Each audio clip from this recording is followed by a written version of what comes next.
Indoda yaseLimpopo isheke ixhalekile emphefumulweni emva kokuba kusweleke inkosikazi yayo kwisibhedlele sasePhiladelphia eMutse kwiphondo laseLimpopo ngelixa ilinde i-ambulance. Umfikazi Maria Phora oneminyaka eyi-42 ngeniswe esibhedlele ngentseni yangoMvulo emva kokuba eqale ukulunywa nanjengoko ebeza kubeleka. Olsapho belindele ukuba nomntwana weKrismesi kodwa ngoku lo mathemba awe phansi ngoko olsapho luzibona lusenza malungiselelo omncwabo.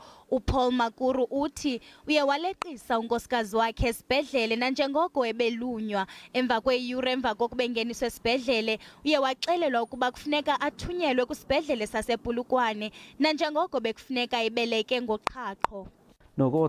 Ndifonele esibhedlele besithi mandileqise khona. Ukufika kwam ndixelelwe ukuba uswelekile unkosikazi.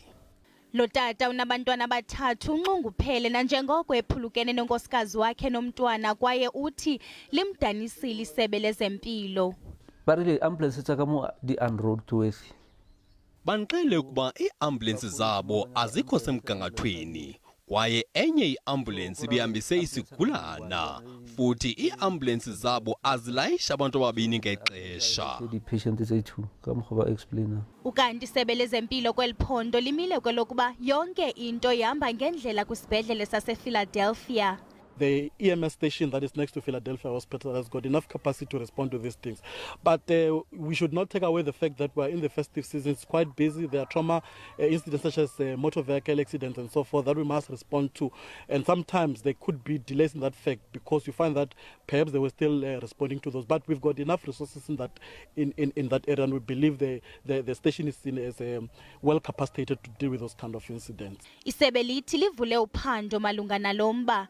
The MEC has launched sent a team of experts to go there and investigate exactly what transpired, because as much as the hospital has given us their side of the story, we believe that there are other questions that must still be answered. Esisiganeko sehlele olsapho siyabonisa ukuba zidingeka ngamandla inkonzo ezikhawulezileyo zezempilo eMotse.